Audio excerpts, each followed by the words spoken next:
On Christmas morning, my daughter-in-law stood in the driveway, screaming my name while the repo truck hauled away the BMW I had bought her. She clawed at the tailgate like a woman possessed. My son just stood there in his bathrobe, holding a coffee mug that said "World's Best Dad," watching his entire life get towed into the fog.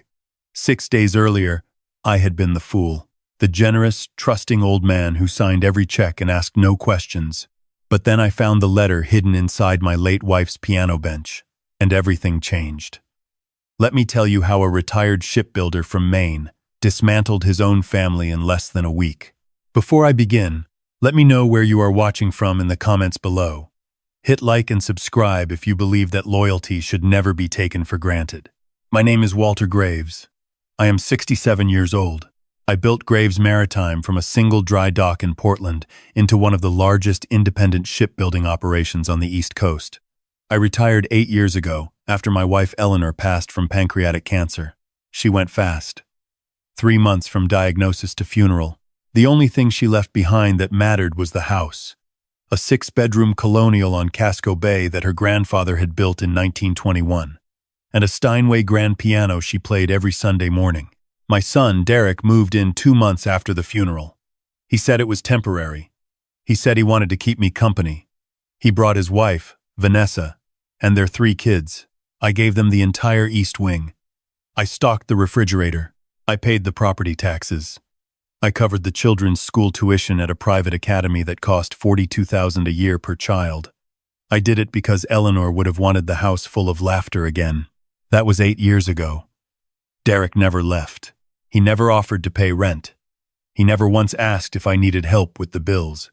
He simply settled in like moss on a rock, quiet and permanent. The morning of December 19th started like every other winter morning in Maine. The radiators clicked and hissed. The bay was gray and flat, sealed under a sheet of ice that stretched to the islands. I came downstairs at 6, expecting to smell coffee. Eleanor used to have it brewing by 5:30. Derek and Vanessa never made coffee before 9. The kitchen was dark. The house was silent, but not the peaceful silence of early morning. It was the hollow silence of absence. I checked the East Wing. The beds were made, which was unusual. Vanessa never made the beds. The closets were half empty. Suitcases were gone. I found a note on the kitchen island, written on the back of a grocery receipt in Vanessa's handwriting. Walt, we decided to take the kids to Aspen for Christmas. Derek found an amazing last-minute deal on a ski lodge. We tried to wake you, but you were out cold. Didn't want to disturb you. There's soup in the fridge. We'll be back after New Year's. Merry Christmas. She called me Walt. Not Dad. Not Father. Walt. Like I was the landlord. I read the note 3 times. I held it up to the light, as if the words might rearrange themselves into something less insulting. Soup in the fridge. That was what 8 years of free housing, 6 figures in tuition, and a lifetime of unconditional support had earned me. A can of soup and a goodbye scribbled on a receipt for organic almond milk. I sat down at the kitchen table and stared at the frost creeping across the window. Something was wrong beyond the abandonment. Derek complained about money constantly. He worked as a project manager at a mid-level construction firm. His salary was decent, but not Aspen decent. A ski lodge during Christmas week for 5 people would cost at minimum $15,000 to $20,000. He didn't have that kind of cash. I opened my laptop and logged into the household account, the one I had set up for groceries and utilities, the one Derek had access to for emergencies only. The balance should have been around $12,000. It was $411. I scrolled through the transactions. There were 3 separate cash withdrawals over the last week totaling $11,000. ATM locations in Portland, all made with Derek's card. My jaw tightened. I switched to my personal savings account, the one with 2-factor authentication that no one else should have been able to touch. The balance was correct. I exhaled. Then I checked the investment account linked to Eleanor's trust. I had to enter the password twice because my hands were shaking. The balance was off. Not by a lot. By $63,000. I called the brokerage. The representative confirmed that a wire transfer of $63,000 had been initiated 12 days ago to an external account. The authorization came from a secondary trustee. I did not have a secondary trustee. I asked her to read the name on the authorization. She said Derek Graves. I hung up the phone. I sat perfectly still for a very long time. The radiator ticked. The ice on the bay groaned. I realized that I was not just abandoned on Christmas. I was being robbed in slow motion by my own blood. I did not panic. I did not cry. I am a man who spent 40 years bending steel and riveting hulls in a shipyard. I have weathered nor'easters that peeled the roof off my workshop. I have negotiated with union bosses who carried knives in their boots. Panic is a luxury I have never been able to afford. I walked to my study and sat behind the desk that had been my command post for 3 decades. I opened the drawer and pulled out the file labeled Eleanor's Trust. I needed to understand how Derek had gotten access. The trust was airtight. Eleanor and I had built it with our attorney specifically to protect the estate from mismanagement. There was no secondary trustee. There never had been. I found the amendment on page 14. It was a single sheet of paper, dated 8 months ago, adding Derek Graves as co-trustee with full signatory authority. My signature was at the bottom, except it was not my signature. It was close. It had the same sharp downstroke on the W, and the same trailing loop on the S. But I knew my own hand the way a carpenter knows his saw. The pressure was wrong. The spacing was off. Someone had practiced my signature and forged it on a legal document. I sat back in my chair. The fury that rose in my chest was not hot. It was cold. Like the bay water in January. The kind of cold that stops your heart. I picked up the phone and called Frank Callahan, my attorney and the only man in the state I trusted completely. Frank was 71, a former district attorney who had prosecuted 3 governors and never lost a case. He answered on the second ring. "Frank," I said, "I need you at my house within the hour. Bring the trust documents and a notary." "It's 6 days before Christmas, Walter," Frank said. "I know what day it is," I replied. "My son just forged my signature and stole $63,000 from Eleanor's trust. I need you here before I do something I cannot undo." Frank was at my door in 38 minutes. He reviewed the forged amendment in silence, holding the paper up to the lamp, comparing it against my verified signatures on file. He took photographs. He made notes. When he finished, he placed the document back on the desk and looked at me over his reading glasses. "This is a felony, Walter. Forgery, fraud, and theft from a fiduciary account. You could put him in prison." "I know," I said. "But I need to understand the full scope before I decide what to do." Frank nodded. He understood. In his world, you never fire the first shot until you know where all the enemies are standing. While Frank worked the phones, I went upstairs to the East Wing. Derek and Vanessa's bedroom was cluttered, as always. Vanessa left her things everywhere. Scarves draped over chairs, magazines fanned across the floor. I was not there to snoop. I was there to audit. I started with the desk in the corner. Derek kept his personal files in the bottom drawer, the one with the flimsy lock I could open with a butter knife. Inside, I found a manila folder labeled Personal. I opened it. The first thing I saw was a life insurance policy. Not his, mine. A term policy worth $2 million with Derek listed as the sole beneficiary. I had never authorized this policy. I had never signed an application. But there it was. My name, my social security number, and my forged signature again, dated 6 months ago. The premiums were being auto-drafted from the household account. That explained some of the missing money. My son had taken out a $2 million insurance policy on my life without my knowledge and was paying for it with my own money. I felt something crack inside my chest. Not my heart. Something harder. The last wall of denial I had built around the truth. I had suspected for years that Derek viewed me as a burden. Now I had proof that he was literally betting on my death. I kept digging. Behind the insurance folder, I found a stack of credit card statements in Vanessa's name. The balances were staggering. $89,000 across 4 cards, all maxed out. The charges told the story of a lifestyle they could not afford. Restaurants, designer clothing, spa retreats, a country club membership that cost $14,000 a year. And then I saw the charge that made my blood freeze. A payment of $9,000 to a real estate attorney in Boston. The memo line read, "Property transfer consultation." They were not just stealing my money. They were trying to take the house. Eleanor's house. The house her grandfather built with his own hands. The house where she played piano every Sunday. The house where she died holding my hand. They were consulting a lawyer about how to transfer the property out of my name. I gathered the documents. I carried them downstairs. I placed them on the desk next to the forged trust amendment. I looked at the stack of evidence, and I felt the last thread of familial love snap like a mooring line in a storm. I called Frank back into the study. I showed him the insurance policy and the real estate attorney charge. He went pale. He had prosecuted murderers with less damning paper trails. "Walter," he said slowly, "you need to move fast. If they are consulting a property attorney, they may be planning to petition for guardianship. Same playbook we've seen a dozen times. Declare you incompetent. Take control of the estate. Sell the house." "They will not take this house," I said. "Eleanor built a failsafe into the trust." "Find it." Frank opened the original trust document. He turned to the section Eleanor had insisted on, the section I had thought was overkill at the time. Clause 9. If the trustee determines that any beneficiary has engaged in financial misconduct, fraud, or actions detrimental to the estate, the trustee may unilaterally revoke all beneficiary rights and redirect the assets to the charitable remainder designated herein.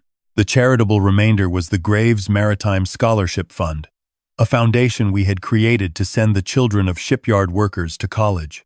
Eleanor had wanted to make sure that if our family failed, the family of our workers would still be taken care of. "Activate Clause 9, I said, "and call the locksmith." Frank hesitated. "Walter, you have grandchildren in this equation." "I know," I said, "and I will protect them, but not through their parents. I am setting up education trusts for each of them, funded directly, locked until they turn 18. Derek and Vanessa will not be able to touch a cent.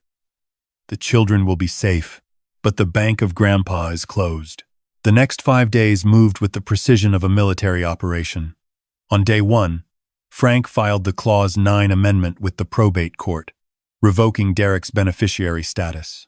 He also filed a fraud report with the State Attorney General's office and submitted the forged documents as evidence.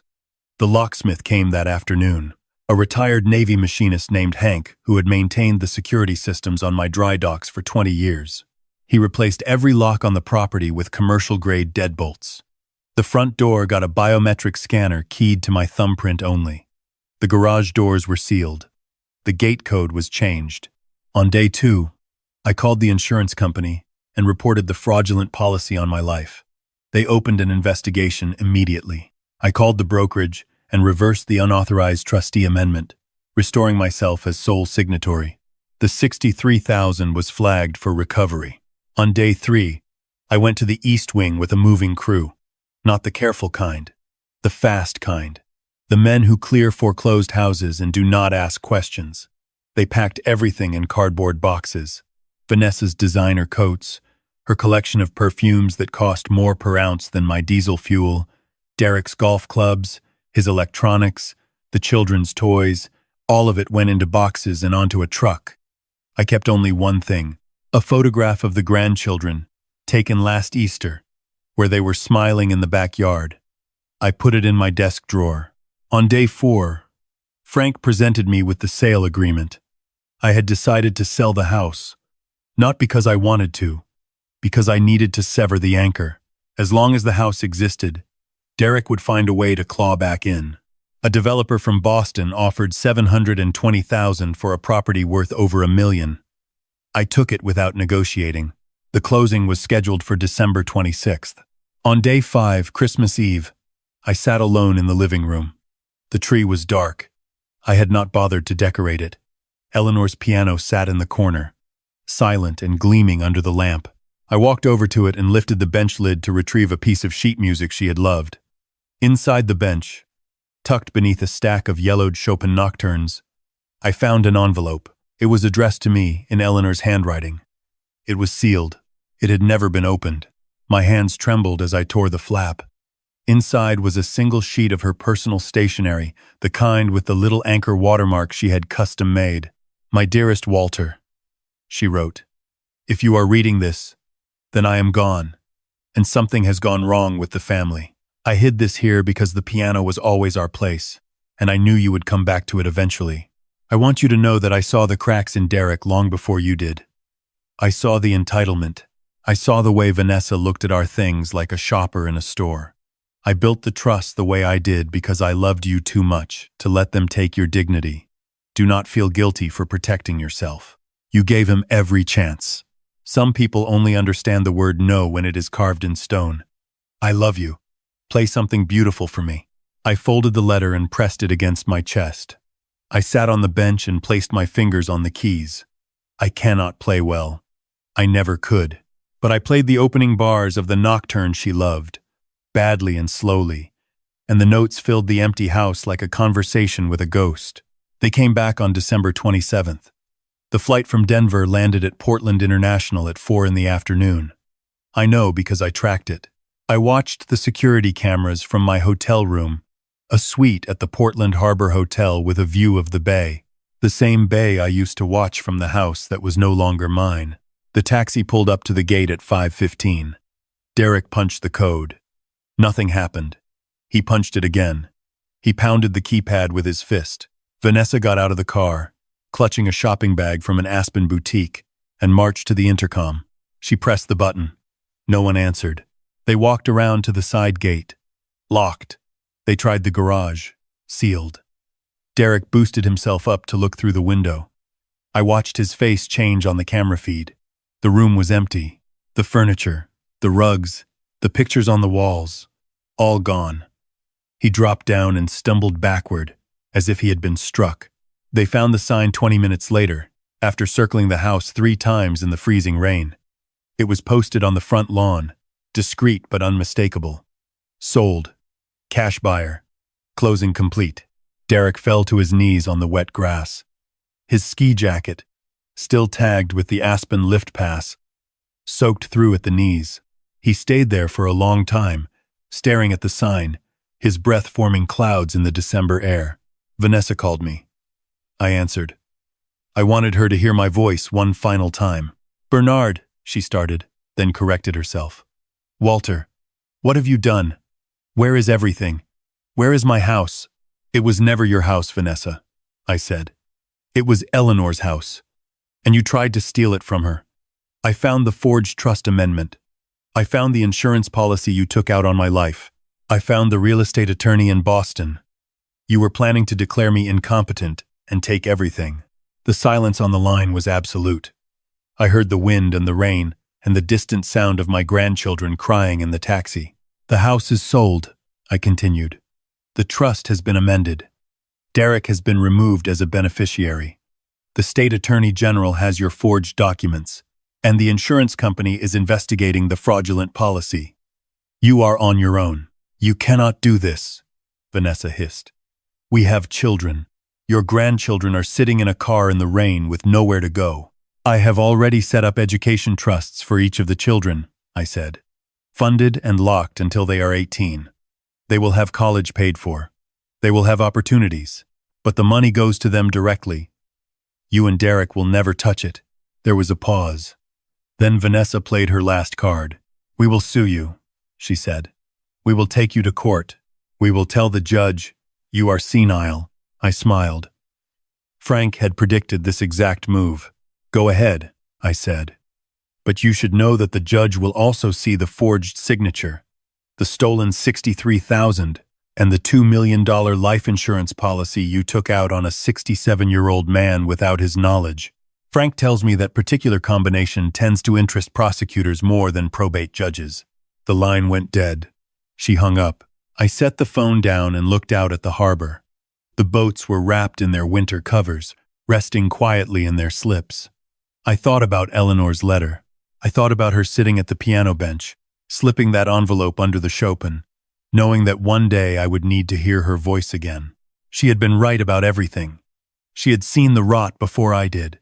She had built the walls I needed before I knew I needed them. 3 weeks later, Frank called me with an update.